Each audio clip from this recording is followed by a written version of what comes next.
Mateo 27, versículos 32 al 44. Cuando salían, hallaron a un hombre de Cirene que se llamaba Simón. A este obligaron a que llevase la cruz. Y cuando llegaron a un lugar llamado Gólgota, que significa lugar de la calavera, le dieron a beber vinagre mezclado con hiel, pero después de haberlo probado no quiso beberlo. Cuando lo hubieron crucificado, repartieron entre sí sus vestidos, echando suertes para que se cumpliese lo dicho por el profeta: partieron entre sí mis vestidos y sobre mi ropa echaron suertes.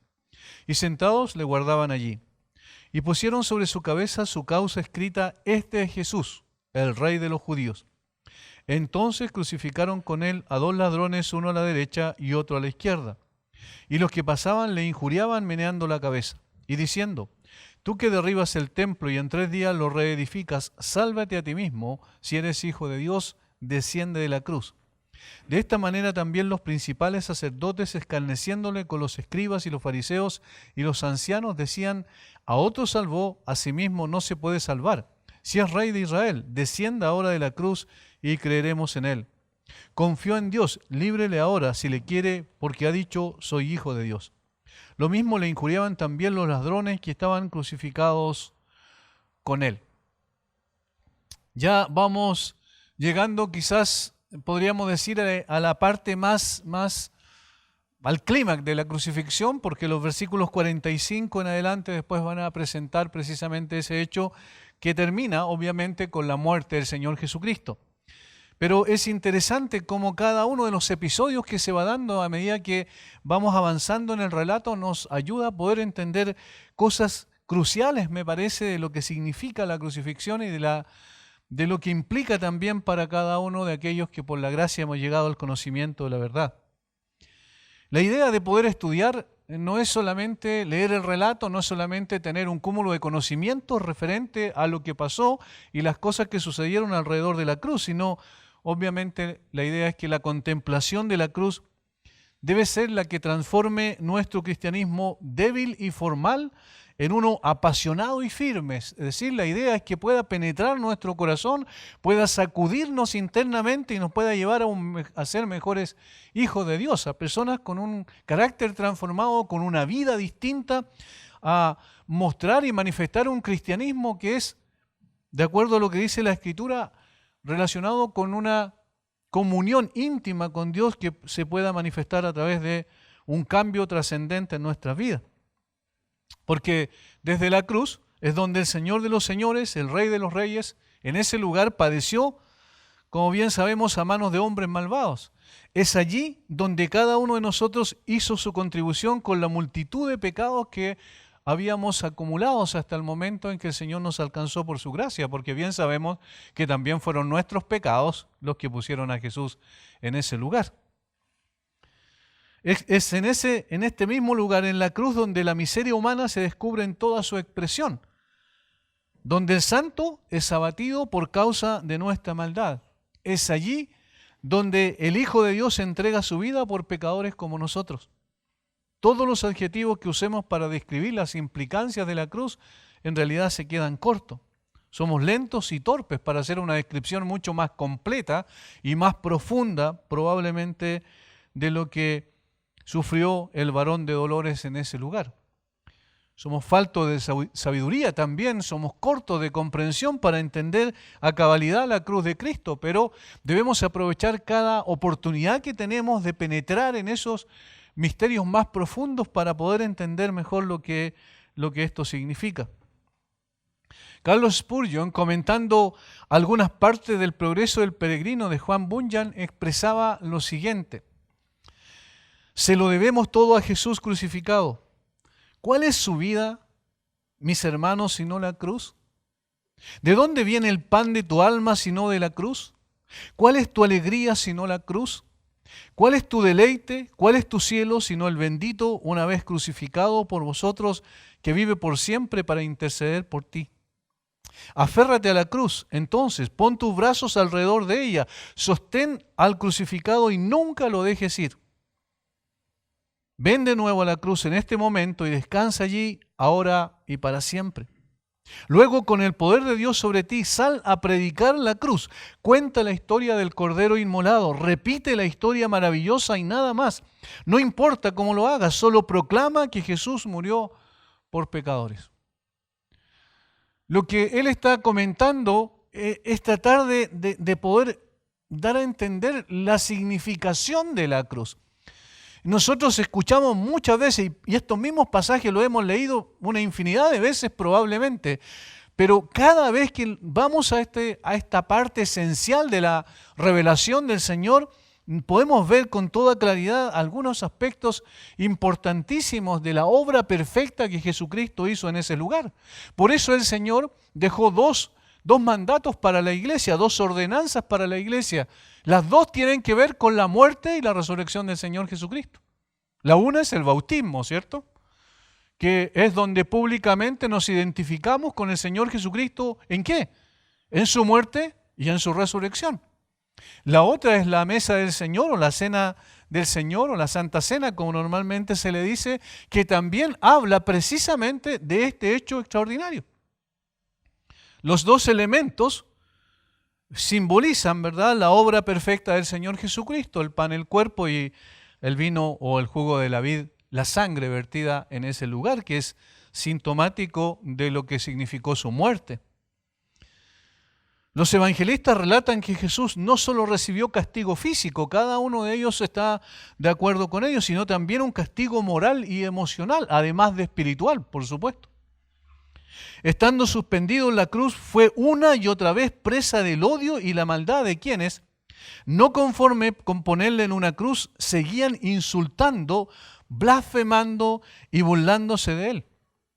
Todos estos no eran sino representantes de una u otra manera de todos los seres humanos que hemos vivido alguna vez. Sus insultos y desprecios sobre el Hijo de Dios no eran más que la manifestación de la maldad humana en un grado superlativo, porque aquel que estaba puesto en la cruz crucificado y recibió todos esos insultos, esas injurias y blasfemias en contra de él, era el Santo, el todopoderoso Dios que tomó forma humana para venir a identificarse con el hombre y para morir en el lugar del hombre, de tal manera que era el justo siendo insultado por los injustos. Sin embargo, también estas burlas y desprecios fueron usadas por el Dios soberano para proclamar el glorioso evangelio. Es increíble cómo las palabras que salían de la boca de estas personas, que lo insultaban, que lo injuriaban, tenían ciertos matices de verdad, y eso es lo que el Señor de alguna manera usó para que también ese glorioso evangelio fuese proclamado a través de este tipo de manifestación de la maldad humana. Y el evangelio, ¿cierto?, la sustancia de él se estaba plasmando en esas horas de la cruz. Sería consumada en la resurrección del crucificado en un par de días después.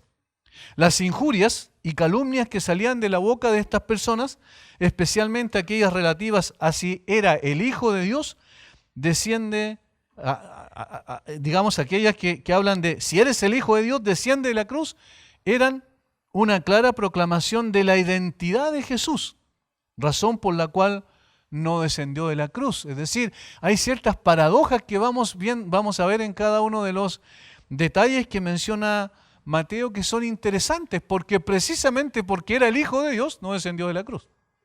Pero ellos decían todo lo contrario: si desciende de la cruz, entonces vas a demostrar que eres el Hijo de Dios. En esta sección de los versículos 39 al 44, Mateo se refiere a dos grupos de personas, podríamos agregar un tercero, que son los ladrones que estaban crucificados juntamente con él, pero vamos a ver en el día de hoy dos esencialmente grupos de personas que le injuriaban. Ninguno de ellos, y esto es muy interesante, ninguno de ellos estaba compuesto por paganos, ateos y despreciadores de la religión. Estos dos grupos, ninguno se puede identificar como personas incrédulas, como personas que odiaban la religión, sino como personas religiosas, ya sea por tradición o ya sea inclusive, como el caso de los líderes religiosos de Israel, como de teólogos, de personas que escudriñaban las Escrituras. Sin embargo, nunca pudieron descubrir en las Escrituras cabalmente porque estaban enceguecidos, ¿cierto?, desde el punto de vista espiritual, que Jesús era efectivamente el Mesías. De hecho, por eso lo pusieron en la cruz, porque ellos no creían que lo fuera, aunque la evidencia estaba frente a sus ojos. Lo primero que vamos a ver, versículo 39 al 40, las injurias y las burlas de los que pasaban. Así lo menciona Mateo. Y los que pasaban le injuriaban meneando la cabeza y diciendo: tú que derribas el templo y en 3 días lo reedificas, sálvate a ti mismo. Si eres hijo de Dios, desciende de la cruz. Esos son los primeros. Jesús fue crucificado en un promontorio, recuerdan, llamado el Gólgota, próximo a un camino de tránsito hacia la ciudad de Jerusalén. Los romanos, recuerdan que vimos la semana anterior, buscaban esos lugares para que todos pudieran ver a quienes fueron crucificados como una especie de amedrentamiento psicológico para que nadie se levantase contra el poder establecido de Roma, porque de lo contrario le iba a pasar lo que le pasó a estas personas. Entonces el lugar era bastante visible de cualquier lugar y estaba muy cercano al camino de tránsito hacia la ciudad de Jerusalén. De modo que no pocas personas pasaban por allí y contemplaban el espectáculo de la crucifixión. Algunos lo harían accidentalmente, es decir, mientras iban pasando a celebrar la fiesta que estaban celebrando en ese momento, que era la Pascua y los panes sin levadura, que venía inmediatamente después de la Pascua. El 14 de Nisán era la celebración de la Pascua. Del 15 al 21 se celebraban los 7 días de la fiesta de los panes sin levadura. Muchas veces se asociaban, en la Biblia aparece a veces la fiesta de la Pascua como la fiesta de los panes sin levadura, de tal manera que estos hombres estaban allí con ese propósito, seguramente, dicen los historiadores como Flavio Josefo, por ejemplo, y otros más del primer siglo, que efectivamente en la Pascua llegaban a juntarse hasta 2 millones y medio de personas. Considerando la cantidad de sacrificios que se hacían, se sacaba la cuenta de esa manera. Por tanto, era un tiempo de gran congestión de gente, estaba lleno, los caminos y todas las ciudades estaban llenas alrededor, en Jerusalén y alrededor de Jerusalén. Por tanto, habían personas que pasaban por allí y otros que estaban allí, no accidentalmente, sino que seguramente fueron del grupo de personas que cuando Pilato dijo: ¿y qué hago con Jesús? Y gritaron ellos: crucifícale. Por supuesto, movidos por los religiosos judíos que ya lo habían condenado según su propio juicio absolutamente falso, corrupto, como hemos visto anteriormente.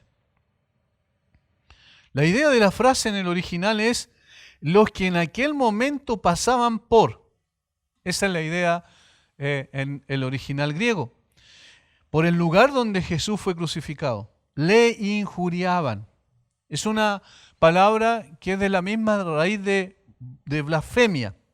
De tal manera que estaba indicando que ellos lo calumniaban, lo difamaban, lo ultrajaban a través de las palabras que salían de su boca. El tiempo imperfecto sugiere una acción simultánea con el participio anterior. Mientras pasaban frente a Jesús, constantemente, esa es la idea del original, mientras pasaban junto a la cruz, implica constantemente le ultrajaban y le difamaban. Es decir, no era algo que circunstancialmente lo hicieron, sino todo el tiempo que Jesús estuvo en la cruz, las personas estaban injuriando y difamando al Señor.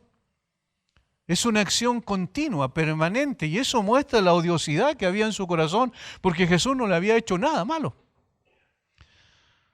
A su deleznable acción por medio de las palabras se añadía una inclinación de cabeza a modo de respetuoso saludo, por supuesto. Todo esto en forma de burla, meneaban la cabeza, dice. Mientras le injuriaban, ese es el sentido, meneando la cabeza, como saludándolo, como una especie de respeto, pero obviamente era una burla. Pero ellos, sin saberlo, lo que estaban haciendo era cumpliendo lo que el salmista había dicho, David, en el Salmo 22, ya hacía 1000 años antes aproximadamente. David había profetizado un 1000 años antes, como dije, a aquellos que miraban al Mesías y lo escarnecían. Se burlaban y meneaban sus cabezas, diciendo en esencia: se encomendó a Jehová, líbrele él, sálvele, puesto que en él se complacía. Salmo 22, 7 y 8. Nada ocurrió en la cruz que no fuera establecido en el programa divino antes de la fundación del mundo. Esto lo hemos reiterado una y otra vez en estos pasajes porque es muy evidente. El soberano Dios estaba moviendo todas las cosas para que se cumpliera perfectamente su plan, para que en efecto su Hijo fuera a la cruz y las circunstancias que ocurrieron alrededor de la cruz también se cumplieran, como para mostrar que el que tenía el control soberano de todas las cosas era precisamente Dios, y que su plan se iba a cumplir hasta los más mínimos detalles. Nos preguntamos cuántos de estas personas que le injuriaban, se burlaban de él en la cruz, fueron depositarios de sus milagros y enseñanzas. ¿Cuántas de estas personas realmente recibieron de la bondad del Señor Jesucristo, quedaron asombrados con la sabiduría con la que enseñaba? Cuando recorría las aldeas y las ciudades de Israel haciendo bienes entre el pueblo, como más adelante Pedro va a predicar cuando está en la casa de Cornelio. ¿Cuántas de estas personas habían recibido beneficios de parte del Señor Jesucristo? Nunca algo malo, sino siempre algo que los beneficiaba, los bendecía. No podemos saber con certeza, por supuesto, pero seguramente más de alguno de ellos fue impresionado por el poder y la sabiduría del Salvador. Y que al no cumplir con sus expectativas políticas de un Mesías de esta naturaleza, ahora descargan su rabia sobre él. ¿Qué es lo que había en la mente de estas personas? Por supuesto, cuando vieron seguramente algunos de ellos, algunos de los milagros, más de algunos de los milagros, y recibieron la enseñanza, pensaron, este es efectivamente el Mesías. Recuerden lo que pasó después de que el Señor multiplicó los panes y los peces en una ocasión cuando lo hizo para 5.000 hombres, solamente contando los varones. Y que relata Juan en el capítulo 6, dice que después lo buscaban para hacerlo rey. En su mente estaba el concepto del Mesías político, en su mente estaba el concepto de aquel que iba a venir a establecer su reino, iba entonces a expulsar a los romanos que estaban sobre ellos en ese tiempo, e iba a establecer su reino desde Jerusalén a todas las naciones, gobernando sobre ellos. El concepto era absolutamente humano, no solo de ellos, sino también de los discípulos, ¿recuerdan? Cuando el Señor Jesucristo resucita y después está esos 40 días enseñando, instruyendo a sus discípulos, el libro de los Hechos relata que los discípulos dijeron, Señor, ¿restaurarás el reino de Israel en este tiempo? Todavía en su mente, incluso después de la resurrección, estaba el concepto humano de Jesús como un rey, como un Mesías. Estas personas entonces que vieron milagros y que vieron el poder de Dios y que vieron y escucharon de la sabiduría del Señor a través de lo que Él hizo, posteriormente cuando lo vieron en la cruz, seguramente dijeron, este no es. No es, o sea, no puede ser. ¿Cómo va a ser un rey si Él está siendo avasallado por los romanos? No tiene capacidad, no tiene poder alguno. Lo vemos allí como una persona débil, sin fuerzas para poder defenderse a sí mismo. ¿Cuánto nos va a defender a nosotros? Cito aquí a John MacArthur, él dice, pero aunque estaban agradecidos por los milagros de Jesús y asombrados por su predicación, no tenían deseos de que Él les limpiara de sus apreciados pecados o de que tuviera control sobre sus vidas. Habían esperado que Jesús fuera su propio tipo de Mesías, uno que derrocaría a Roma y establecería a Israel como soberano sobre el mundo gentil. El hecho de que Él hubiera dejado que lo arrestaran, que se burlaran de Él, que lo golpearan, que lo azotaran y lo juzgaran delante del pagano Pilato mientras no ofrecía ninguna defensa verbal y mucho menos milagrosa, era prueba suficiente de que no se trataba del Mesías a quien tanto ellos como la mayor parte de Israel había anhelado y esperado. Eso es la reflexión de estas personas. No es el Mesías. No cumple con mis expectativas. Es interesante, hermanos, que en el día de hoy también la gente tiene ciertas expectativas respecto de Jesús. La gente se crea su propio cuadro mental en relación a qué significa ser un hijo de Dios o qué significa, por ejemplo, ser un seguidor del Señor Jesucristo. La gente ha dibujado su propio concepto del Señor Jesús y lo tienen como una persona que les puede y que les debe, según ellos, ayudar en cada una de las situaciones. Una persona que no tiene carácter prácticamente porque hace vista gorda al pecado, una persona que vino no necesariamente para salvarnos de esos pecados. Estos hombres entonces representan a todos aquellos que han tenido contacto con la religión, pero nunca han abrazado genuinamente al Salvador. Todos aquellos que tienen su propio concepto de Jesús y que cuando descubren que Él no satisface sus expectativas, los desprecian. Sin más. Como los malvados de la parábola, recuerdan, no estaban dispuestos a aceptar que alguien reine sobre ellos. No queremos que éste reine sobre nosotros, dijeron. La gente no les gusta que haya alguien que gobierne sus vidas. Supuestamente quieren ser libres, pero en realidad esa libertad que aman no es más que esclavitud y mantienen una apariencia de piedad siguiendo con las tradiciones de su religión.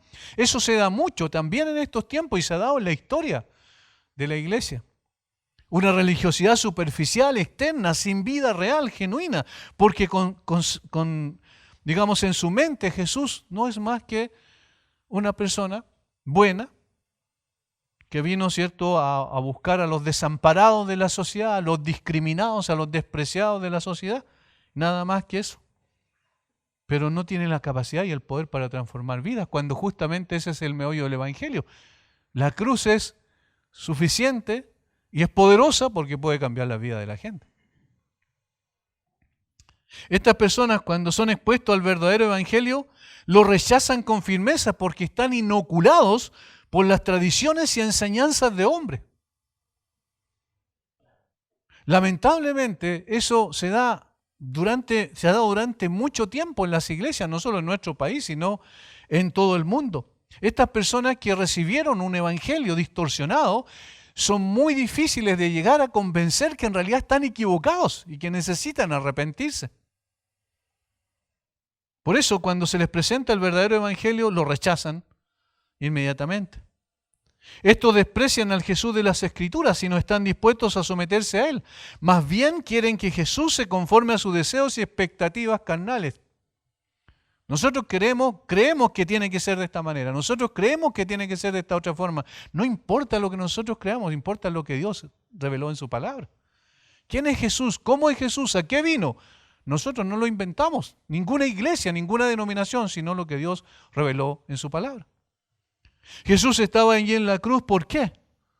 Porque en obediencia al Padre había descendido de los cielos, había tomado forma humana para poder morir por ellos en la cruz y darles vida. Estos son los nuevos creyentes del día de hoy, entre comillas, ¿cierto? Han creído en un Dios hecho a su imagen y semejanza, en un Cristo según las normas de una sociedad pusilánime y tolerante, en un evangelio humanista, diluido y sin consistencia, y eso es lo que vemos en el día de hoy nosotros. He quedado sorprendido con iglesias completas, grandes congregaciones con mucha gente aquí en nuestro país que están cediendo absolutamente a la ideología de género, que están saliendo a las calles y abrazando supuestamente a todos aquellos que son despreciados de la sociedad y discriminados. Lo están considerando como víctimas a aquellos que la Biblia condena como pecadores. Esto está metiéndose dentro de las iglesias un evangelio falso, un Salvador que no es el Salvador de las Escrituras, un Jesús que no es el Jesús de las Escrituras. Por eso estas personas, fíjense, el primer ataque que tienen es contra la palabra de Dios, contra la palabra de Jesús en este caso específico. Noten el versículo 40, y diciendo: tú que derribas el templo y en 3 días lo reedificas, sálvate a ti mismo. Miren lo que ellos están haciendo. Según el relato de Mateo, estas personas tergiversan a propósito las palabras de Jesús. Tergiversan a propósito las palabras de Jesús.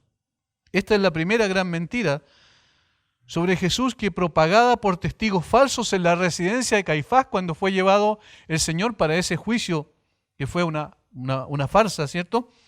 Se había ya constituido una especie de verdad aceptada. Es interesante cómo han pasado los tiempos, estamos del siglo XXI, miramos al siglo I y ocurría exactamente lo mismo que ocurre en el día de hoy. Cuando empiezan a propagar una mentira y finalmente la gente la acepta como una verdad. Toda esta supuesta verdad fue aceptada por todos aquellos que odiaban a Jesús. En otras palabras, le estaban diciendo, tú que tienes fuerza para derribar el templo, te resultará mucho más fácil salvarte a ti mismo de la muerte de la cruz. Eso es lo que estaban diciendo hoy. De una u otra manera, tú dijiste eso, que tú derribabas el templo y en 3 días lo ibas a reedificar. Y entonces, ¿cómo no vas a ser capaz de bajarte de la cruz? Esto, por supuesto, dicho con sarcasmo. ¿Recuerden de dónde vienen estas palabras? Al principio de su ministerio, Juan capítulo 2, versículo 21. Juan capítulo 2, versículo 21. Después de que Jesús purificó el templo la primera vez, porque lo hizo 2 veces, una al principio y otra al final de su ministerio, el versículo 18 dice, y los judíos respondieron y le dijeron, ¿qué señal nos muestras ya que haces esto? Es decir, limpiar el templo, ¿cierto? Respondió Jesús y les dijo, destruid este templo y en 3 días lo levantaré. Fíjense que lo que Jesús dijo no tiene nada que ver con lo que ellos dijeron. Noten, Jesús no dijo, yo destruiré este templo. No dijo eso, ¿verdad? Y al final dice, no dice que lo iba a reedificar, dice, y en 3 días lo levantaré, porque no estaba hablando del templo físico.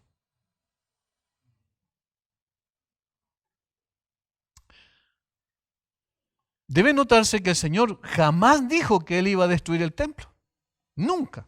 El verbo destruir es un imperativo de permiso, no de mandato. Era una profecía de lo que harían los judíos con Él y su posterior resurrección. Lo levantaré. No tenía nada que ver con la acusación que le estaban haciendo.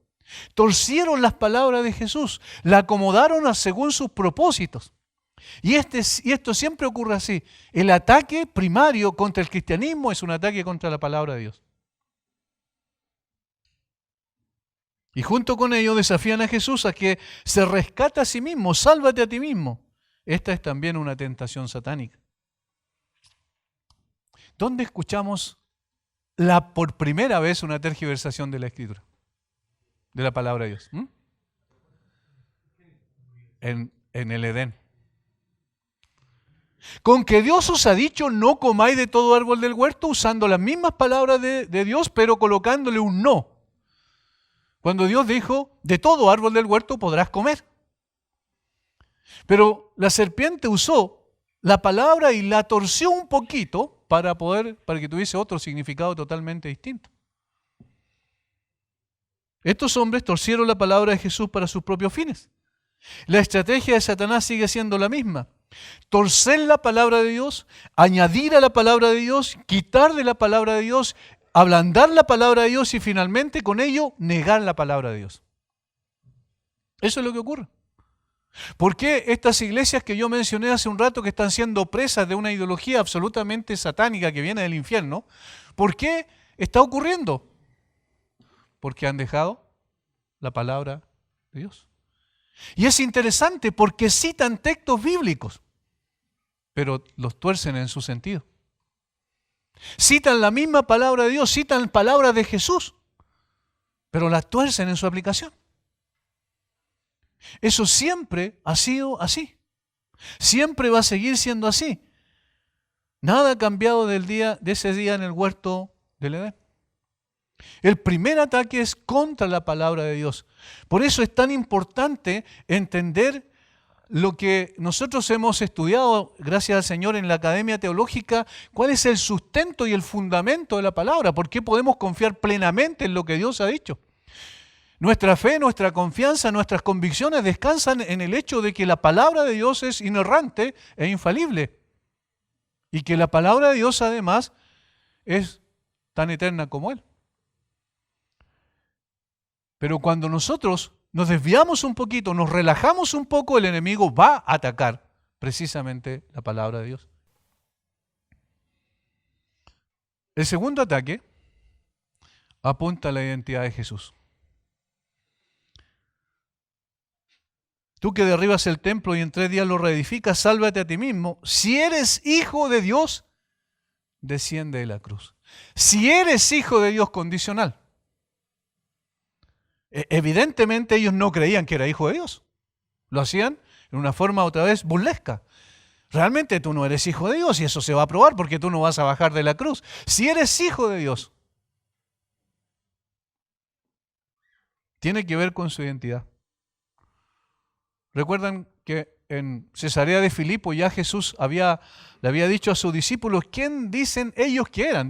Primero le pregunta, ¿quién dicen los hombres que es el Hijo del Hombre? Y ellos dicen, uno es Elías, otro Jeremías, otro de los profetas. Y Jesús le dice, ¿y ustedes quién dice que soy? Y específicamente está confrontando a sus propios discípulos. Él quería que sus discípulos tuviesen convicciones respecto a su identidad. Y ahí es donde conocemos, ¿verdad?, lo que Pedro dijo, porque Dios se lo reveló, el Padre se lo reveló. Tú eres el Cristo, el Hijo del Dios viviente. De tal manera que Jesús en más de una ocasión manifestó que tenía su relación singular con el Padre, ¿recuerdan? Y por eso los judíos lo quisieron apedrear en una ocasión, cuando dice, mi Padre hasta ahora trabaja y yo trabajo.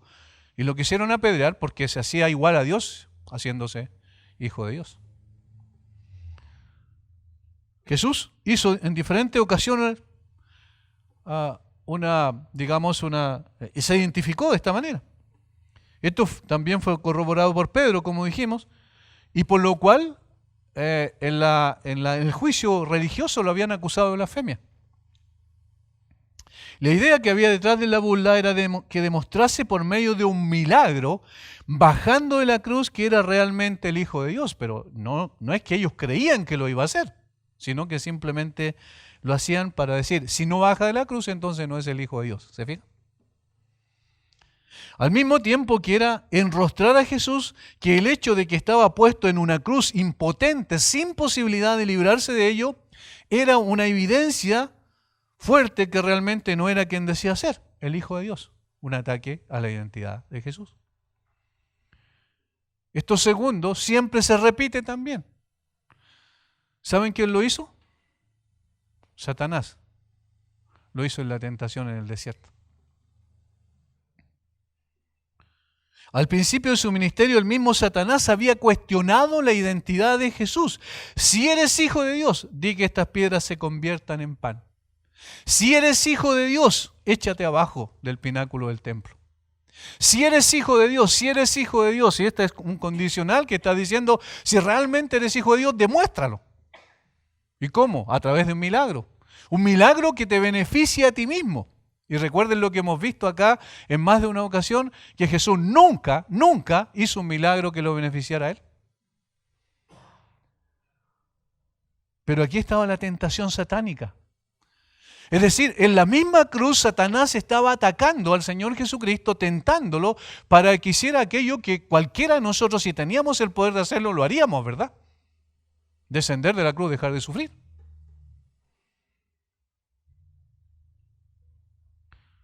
Era tentador saciar su hambre después de 40 días y 40 noches sin comer.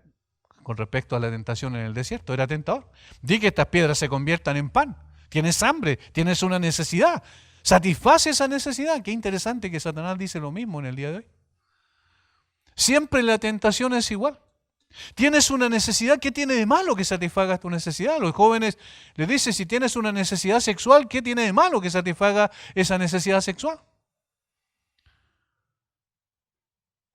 No tienes cariño y aprecio en tu casa y le dice al hombre casado, ¿qué tiene de malo que satisfaga tus necesidades en otro lugar? Siempre está tentando al hombre diciéndole lo mismo. Y en este caso el ataque es contra el Hijo de Dios. Era también tentador demostrar delante de todos que tenía poder sobre la ley y la naturaleza al lanzarse del pináculo del templo y no morir. Entonces todos quedarían asombrados. Realmente este es el Mesías, tiene poderes milagrosos. Pero Jesús no estaba dispuesto a hacer este tipo de milagros para poder mostrar que era realmente el Hijo de Dios. Era mucho más tentador bajar de la cruz y terminar con el sufrimiento físico, emocional, moral y espiritual que iba a venir a continuación. Y por lo que él era, el Hijo de Dios viviente, podía hacerlo sin ningún esfuerzo. Es decir, los clavos no eran nada para sostenerlo allí, para él bajar definitivamente de la cruz y barrer con sus enemigos. Si quería hacerlo, tenía el poder, la autoridad para hacerlo, pero él no vino a eso. Siempre el ataque es a la cristología, como decía alguien, es decir, al concepto de quién es Jesús y a la obra del Señor Jesucristo. Siempre el ataque tiene que ver con su palabra y siempre el ataque tiene que ver con su identidad. ¿Qué hubiese ocurrido si Jesús baja de la cruz? Lo mismo que lo estaban injuriando, y todos los seres humanos de todos los tiempos estaríamos absolutamente condenados al infierno, sin ninguna posibilidad de salvación. Los mismos que estaban allí injuriándolo y todas las personas alrededor de la cruz y todos los que posteriormente por su gracia creyeron en el Señor, incluyéndonos a nosotros, no tendríamos ninguna posibilidad de salvación. Eso muestra la ignorancia espiritual de esta gente. Jesús había descendido del cielo para hacer la voluntad de su Padre, que era la salvación de los pecadores, y para ello debía descender a las partes más bajas de la tierra, dijo Pablo después a los Efesios, ¿recuerdan? Que se había hecho hombre para morir por los hombres y mantenía su naturaleza divina porque era el único que podía resistir la justa ira del Padre sobre él. Las dos cosas estaban implícitas. Tenía que tener una naturaleza humana para morir por los hombres, que venía a salvar, y tenía que seguir siendo Dios para resistir la justa ira del Padre sobre él. Por tanto, no descendería de la cruz, al contrario. Que se mantuviera en la cruz era una manifestación de amor sin igual. Una entrega a sufrir lo inimaginable en el lugar de los culpables. Demostraba su disposición de obedecer al Padre hasta la muerte y muerte de cruz, dijo Pablo a los filipenses. Debía descender hasta lo más bajo para luego ser exaltado hasta lo más alto. Necesitaba permanecer en esa cruz porque era la única manera de poder cumplir con el propósito que se había establecido antes de la fundación del mundo en el Consejo de la Trinidad. Que Jesús se mantuviera en la cruz no era una evidencia de su debilidad y una negación de su naturaleza divina, sino por el contrario, una afirmación de su poder y su identidad como el Salvador de los hombres. En otras palabras, se necesitaba más poder para permanecer en la cruz que para descender de la cruz. Se necesitaba más poder para permanecer en la cruz que para descender de la cruz. Y Jesús estaba dispuesto. Él puso su rostro como pedernal para ir hasta el final. Recuerden, he llegado a esta hora, ¿para qué? Y ahora diré, Padre, sácame de aquí. No, para esto he venido, para esto, para morir en lugar de los pecadores. Por tanto, aquí vemos a estos hombres como instrumentos del enemigo, atacando la palabra de Jesús, torciendo, tergiversándola para sus propios fines y propósitos, y vemos un ataque a la identidad de Jesús, que también más adelante se va a reiterar, ahora a manos, o por boca, mejor dicho, de los líderes religiosos judíos, tratando de desvirtuar quién era el Señor Jesucristo.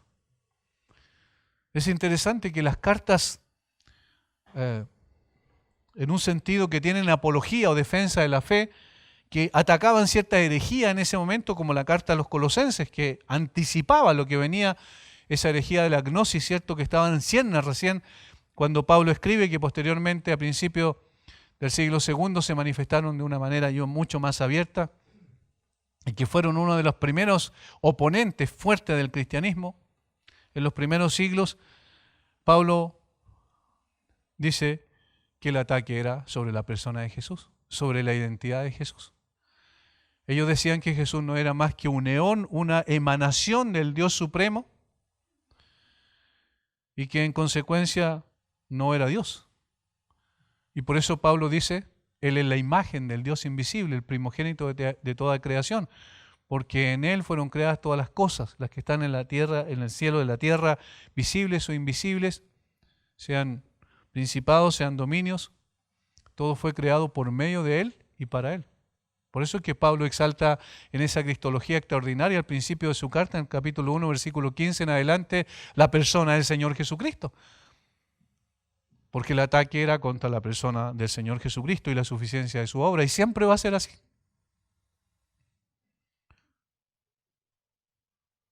Lo segundo, la segunda escena que vemos ahí, el segundo grupo de personas, versículo 41, de esta manera también los principales sacerdotes, fíjense cómo inicia el versículo, de esta manera también, o sea, de la misma manera que estos injuriaban a Jesús también, los principales sacerdotes, escarneciéndole con los escribas y los fariseos y los ancianos, decían, a otro salvó y a sí mismo no se puede salvar. Si es rey de Israel, descienda ahora de la cruz y creeremos en él. Confió en Dios, líbrele ahora si le quiere, porque ha dicho, soy hijo de Dios. Este era el segundo grupo, de aquellos que le injuriaban mientras pendía de la cruz. Estaba constituido por los sacerdotes, los escribas, los fariseos y los ancianos, es decir, representantes de todo el liderazgo religioso de Israel de ese tiempo. Era el mismo grupo que lo había juzgado y condenado por blasfemia mediante un juicio corrupto. Estos hombres se caracterizaban, la mayoría de ellos, y esto es interesante, por ser conocedores profundos de las Escrituras. Los escribas dedicaban su vida a estudiar las Escrituras. Eran hombres que pasaban horas y horas y horas estudiando las Escrituras. Entre ellos, como dije, los escribas eran probablemente los más prominentes en este aspecto. Por eso dije al principio, no eran grupos de gente atea, de gente que odiaba la religión, sino que eran muy religiosos. Y estos particularmente eran personas que se dedicaban al estudio de las Escrituras. Eran reconocidos entre el pueblo como maestros de las Escrituras y reverenciados por este hecho. La gente lo tenía en gran estima. Por tanto, si había un grupo que debería entender que Jesús era el Mesías sobre la base de las profecías, eran precisamente ellos. Si habían estudiado tanto las Escrituras, ¿cómo no se iban a dar cuenta que precisamente cuando vieron al Señor Jesucristo haciendo lo que hacía, esa era demostración de que Él era aquel que había sido anunciado previamente y prometido a Israel como el Mesías, como el Salvador? Sin embargo, tenían sus ojos cegados. A.T. Robertson, el distinguido exégeta bautista de la pasada generación, escribió lo siguiente: el vocablo traducido escarneciéndole significa literalmente actuar como niños tontos. Ese es el sentido. Está compuesto de dos palabras: paiso, de país, que significa niño, y una palabra que se traduce como en niño, como un niño. Así actuaron estas personas. Sigue diciendo Robertson, a los que les gusta hacer el payaso unos con otros, aquellos dignos y venerables ancianos ya habían expresado su alegría cuando ellos mismos habían condenado a Jesús. Ya estaban contentos, ya celebraron que habían condenado a Jesús, pero ahora, no conforme con eso, fueron a la cruz y estando allí en la cruz, lo injuriaban, lo calumniaban, blasfemaban en contra de él. La maldad y el odio de estos hombres contra Jesús era increíble. Estos hombres que deberían estar enseñando la verdad de las Escrituras al pueblo, ahora están riéndose de un espectáculo macabro, urdido por ellos mismos y ejecutado por los romanos. Estaban disfrutando de una injusticia que ellos sabían que era así. Porque recuerden que ellos nunca pudieron encontrar algo malo en Jesús. Levantaron calumnias contra él, buscaron testigos falsos. La idea era ponerlo en la cruz. No había otro propósito en sus corazones más que eso. Estos hombres representan entonces a todos aquellos dados al estudio de las Escrituras, pero ignorantes de las mismas. ¿Se puede ser estudioso de las Escrituras y al mismo tiempo ignorarlas? ¿Ser ignorante? ¿Se puede conocer la Biblia de principio a fin y sin embargo no conocer la esencia del mensaje cristiano? Eso es lo que dice la historia. Y eso es lo que hasta el día de hoy, en el día de hoy, muchos teólogos son ateos. ¿Cómo uno puede decir, cómo pueden ser ateos si leen la Biblia? ¿Cómo no se van a dar cuenta de esto? No, porque tienen sus ojos cerrados, porque el punto de las Escrituras no es solo que nosotros entendamos la gramática, no es solo que nosotros entendamos la forma de las oraciones, cómo se ordenan las oraciones, sino que tiene que ver también con iluminación espiritual. Recuerda, el hombre natural no percibe las cosas que son del Espíritu de Dios porque para él son locura y no las puede entender porque se han de discernir espiritualmente. De tal manera que se necesita la iluminación del Espíritu Santo para comprender el mensaje de las Escrituras. Sin ello, una persona no es más que un intelectual, pero espiritualmente ignorante. Estos hombres eran así. Todos aquellos que aparecen como teólogos ortodoxos y grandes pensadores, pero que nunca han reconocido a Jesús en sus vidas. Todos los que se jactan de sus conocimientos, pero cuya vida dista mucho de lo que saben. Estos entienden la teología por la teología y para la teología. No entienden la teología como un instrumento para conocer más profundamente a Dios y para someterse bajo sus preceptos. No entienden la teología, que toda la teología apunta a la persona del Señor Jesucristo y a la obra en la cruz. No entienden que todo tiene que ver con la cruz. Y todo tiene que ver con una vida transformada producto del poderoso mensaje de la cruz. Esto no son más que intelectuales llenos de conocimiento, pero vacíos de contenido real. Es peligroso cuando nosotros aumentamos nuestro conocimiento intelectual y eso no cambia nuestros corazones. Es súper peligroso. Porque acumulamos ira para el día de la ira. Por eso es que no tan solo es importante entender las cosas, que es obviamente el primer paso, porque la primera batalla que tenemos es la batalla de la mente, sino también eso tiene que llegar al corazón, tiene que llegar a llenar espacios que nosotros todavía necesitamos llenarlo con un conocimiento más profundo de la verdad, pero esta verdad tiene que también llegar a nuestra conducta para que seamos consecuentes con aquello que estamos conociendo del Señor Jesucristo. El verdadero cristianismo consiste en una relación profunda y diaria con Jesús. Una relación establecida sobre la correcta comprensión de la persona y la obra de Cristo y sus implicancias para la vida diaria. Una vivencia personal y concreta por la fe en el Hijo de Dios. No meros conocimientos, sino realidad de vida. De esto se trata. Si pudiésemos haber hecho una encuesta en ese tiempo, en el primer siglo, en el tiempo de los relatos de la crucifixión, nos daríamos cuenta que la mayor parte de la gente, si le preguntamos quiénes son los líderes espirituales calificados, ellos nombrarían a los fariseos y a los escribas, pero por mayoría. Y dirían, estas son las personas que nos enseñan y nosotros acatamos lo que ellos nos dicen porque ellos nos enseñan la verdad. Y de hecho Jesús dijo en una ocasión a sus discípulos, hagan lo que ellos dicen, pero no lo que ellos hacen. Y mostró que allí está el problema. El problema no está solo en el conocimiento, el problema está en la vivencia. El conocimiento tiene que estar a la par con la forma en que vivimos el cristianismo. Si estos mensajes relacionados con la cruz no producen en nosotros un cambio, una transformación, entonces, ¿qué lo va a producir? La persuasión de miles y miles de personas, el impacto circunstancial de grandes oradores que persuasivamente hablan. Eso no es suficiente. ¿Saben lo que pasa muchas veces? Que escuchamos a grandes predicadores y escuchamos una verdad de grandes predicadores, pero ¿qué es lo que ocurre? Que nosotros quedamos asombrados por el predicador, más que por la predicación. Y quedamos impactados, pero ¿cuánto dura el impacto? Muy poco tiempo.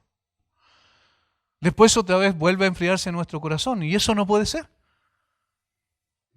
Estos hombres atacaron a Jesús apuntando a casi lo mismo que los que pasaban por ahí. Recuerden, sin embargo, se aprecia en estos ataques el reconocimiento de las obras de Jesús. Ellos afirmaron, a otros salvó, a sí mismo no se puede salvar.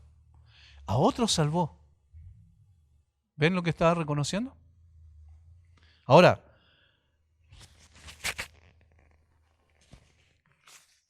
no en el sentido espiritual, sino que ellos se dieron cuenta que a otros ayudó.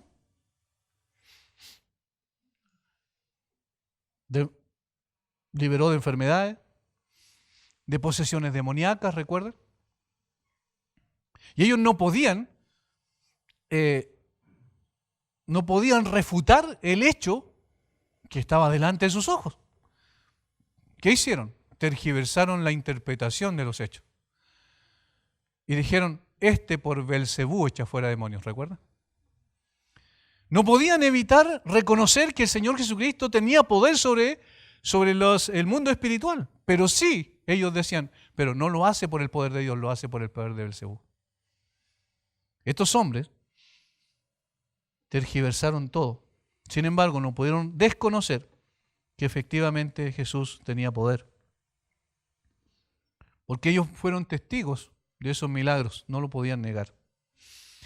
Sin embargo, en esta declaración existe también, desde la perspectiva del plan de Dios, una enorme verdad, fíjense.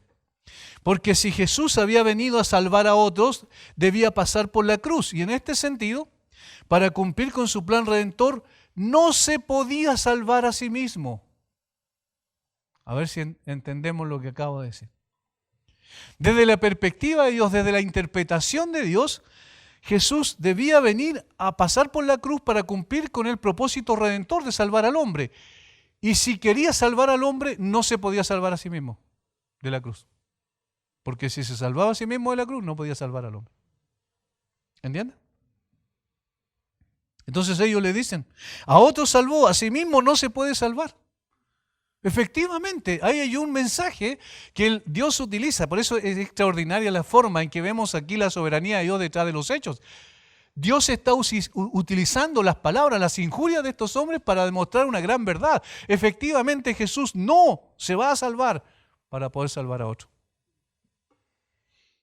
No podía dejar de beber la amarga copa para conseguir la salvación de millones de todo pueblo, lengua y nación. Por tanto, asimismo no se salvó para poder salvar a aquellos a quienes vino a salvar. Como alguien dijo, los religiosos judíos afirman que habrían creído en Él si hubiese descendido de la cruz. Nosotros creemos en Él porque permaneció en la cruz. Los religiosos judíos afirman que habrían creído en Él si hubiese descendido de la cruz. Nosotros creemos en Él porque permaneció en la cruz. Y de hecho, si Él hubiese bajado de la cruz, nosotros nunca podríamos haber creído en Él. Podemos afirmar con gozo y gratitud en nuestro corazón, y yo creo que comparten esta oración pequeña, gracias Jesús por permanecer en la cruz, por no descender de ella, porque si así hubiese sido, seríamos nosotros los que descenderíamos al mismo infierno. Pero porque te quedaste en esa cruz, nosotros ascenderemos a los mismos cielos. Gracias Jesús, porque no descendió de la cruz. Miren la tentación que Él soportó. No fue un grupo de personas nada más que le dijo que descendiera a la cruz, sino ahora eran los religiosos, los representantes del mundo espiritual, entre comillas, de Israel, los que lo confrontaban y lo tentaban para que bajara de la cruz, pero Él no lo hizo. La segunda presuntuosa y irreverente acusación que le hicieron fue, si es el rey de Israel, descienda ahora de la cruz y creeremos en Él. Si es el rey de Israel. Como no pudieron cambiar la inscripción de la cruz, procuraron probar que era falsa delante de todos. Sin embargo, la relación de Jesús desde el principio de su ministerio con el reino está abundantemente atestiguado por lo que Él hizo y dijo. Por ejemplo, cuando inició su ministerio, ¿cuál fue su predicación? El reino de los cielos se ha acercado. Arrepentido porque el reino de los cielos se ha acercado. ¿En quién se acercó? En Él, porque el rey ya estaba presente. Luego, a través de las parábolas, enseñó los misterios del reino, Mateo 13. Aceptó los honores que le tributaron como rey, capítulo 21, versículo 16. Hosana, bendito el que viene en el nombre de Jesús. Hosana al hijo de David. Y el hijo de David es una forma de decir el descendiente de David que venía a ocupar el trono de David. Ante Pilato dijo que su reino no era de este mundo, pero que sí tenía un reino. Y como sabemos por el resto de las Escrituras, que un día vendría y su reino sería establecido. Y era por esta misma razón que no descendería de la cruz para consumar el reino, porque antes de la corona real debía venir la cruz vergonzosa. Ese era el camino. Sin primero humillarse hasta la muerte, no habría victoria sobre la muerte y autoridad sobre toda autoridad, como la que se le concedió. Un nombre que es sobre todo nombre. Sin la cruz no habría salvación, por tanto tampoco habrían súbditos de ese rey, ni de ese reino. La cruz era imprescindible para que llevara a cabo el plan de Dios y el establecimiento de su reino. Es más, si hubiese descendido de la cruz, tampoco hubiesen creído en él, porque cuando se levantó entre los muertos, tampoco lo hicieron. Entonces esta última frase era falsa. Se me acaba el tiempo. La tercera acusación blasfema contra Jesús es: confió en Dios, líbrele ahora si le quiere, porque ha dicho soy hijo de Dios. Otra vez sobre su identidad. Estas personas no creían realmente que Jesús confió en Dios. Otra vez era sarcasmo con el que lo decían. Ellos razonaban de tal manera que el hecho de que Jesús no podía ser librado de la cruz era una evidencia de que no era hijo de Dios, porque si fuera hijo de Dios, su padre vendría y le ayudaría. Por tanto, el que pendía de una cruz era simplemente un blasfemo, según la perspectiva de ellos, que se había hecho a sí mismo hijo de Dios. Pero una vez más, sin saberlo, cumplieron las Escrituras, puesto que en el Salmo 22:8 decía: se encomendó a Jehová, líbrele él, sálvele, puesto que en él se complacía. Casi las mismas palabras que usaron ellos. Anticipaba esto lo que acontecería con el Mesías. Estos expertos de la teología y la religión ignoraban que Jesús no descendería de la cruz, que el Padre no vendría en su ayuda para librarlo, porque Él era precisamente el Padre quien quiso quebrantarlo sujetándole a padecimiento. Que el hecho de que permaneciera en una cruz era parte imprescindible de su plan de salvación, que había descendido del cielo para morir por los pecadores. Estos hombres que se sentaban cada día en la cátedra de Moisés ignoraban la voluntad de Dios. Como bien resume Carballosa, dice: estas tres acusaciones ponen de manifiesto la obstinación y la ceguera espiritual del estamento religioso de Israel. La nación, representada por sus dirigentes, rechazó tanto a la persona como el mensaje del Mesías y por tanto rechazaron la oferta del reino. Querían un reino que satisfaciese sus deseos y caprichos. Buscaban un reino político donde ellos tuviesen todo el protagonismo. El Mesías les ofreció un reino espiritual. Y para entrar en el reino, el arrepentimiento y el nuevo nacimiento eran requisitos indispensables.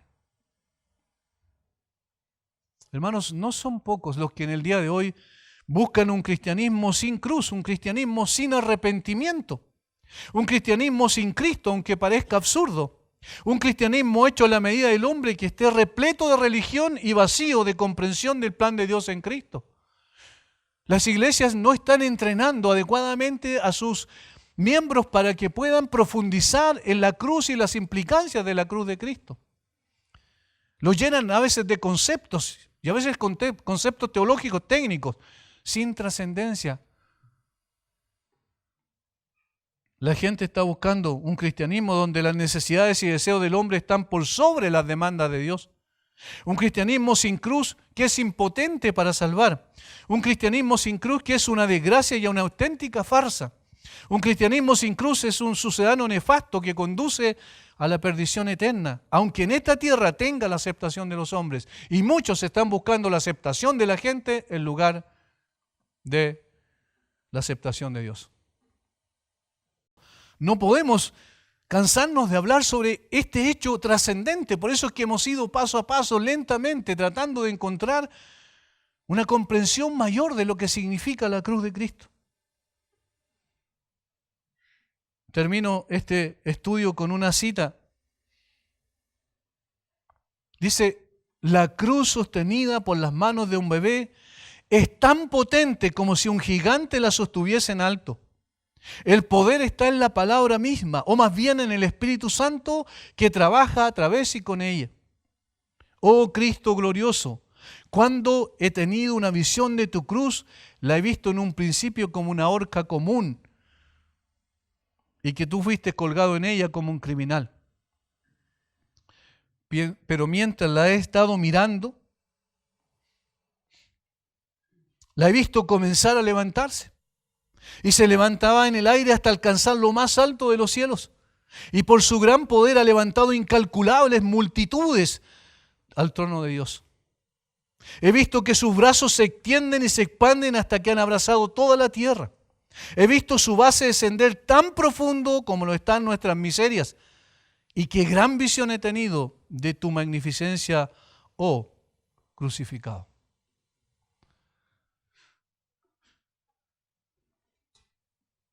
Hermanos, hay personas y hay iglesias que prefieren y optan por enseñar una cantidad de otras cosas. A veces enseñar temáticamente sobre situaciones puntuales de cosas que le pasan al hombre, de necesidades del hombre que son verdaderas. Pero, ¿saben? Hay una cura para todas esas enfermedades y la cura es la cruz de Cristo. No necesitamos analizar cada una de las cosas. No necesitamos tratar temas puntuales para jóvenes, temas puntuales para mujeres, temas puntuales para niños, temas puntuales para adultos, para ancianos. No, hay un solo mensaje y es el mensaje de la cruz para todos. Siempre nosotros estamos tratando de ser una especie de psicólogos, tratando de abrazar a la gente y darle lo que la gente cree que necesita, pero lo que la gente realmente necesita es la cruz de Cristo. Allí está la satisfacción a todas sus necesidades. Por eso no debemos perder tiempo. Yo digo siempre, cada vez que podamos, vamos a la cruz, intentemos comprender un poquito más profundamente lo que significa la obra que Cristo hizo allí. Todas las demás cosas van a encajar en su lugar cuando la cruz está primero, en nuestro estudio, en nuestra mirada, en nuestros pensamientos, en la manera en que vivimos el cristianismo. Que el Señor nos ayude, hermano. Padre, gracias por esa preciosa obra de Jesucristo. Gracias por descender de los cielos, Señor, para identificarte con nosotros. Gracias por representarnos como el segundo Adán, el perfecto Adán, sin pecado. Gracias por vencer la tentación en el desierto. Gracias por vencer la tentación en la cruz. Gracias por mantenerte en ese lugar de humillación.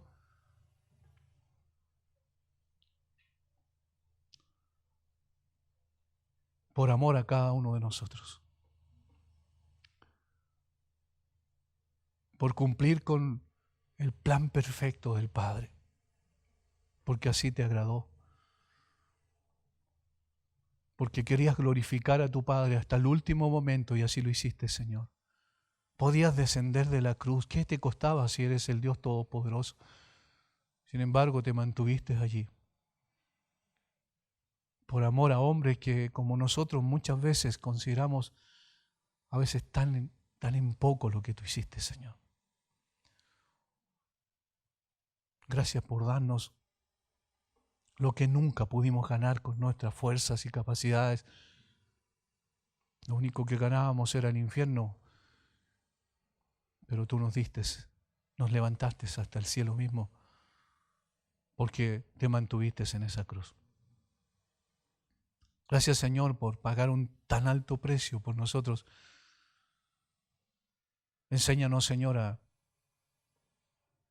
responder adecuadamente ante el glorioso mensaje de la cruz. Lo rogamos en el nombre de Jesús. Amén.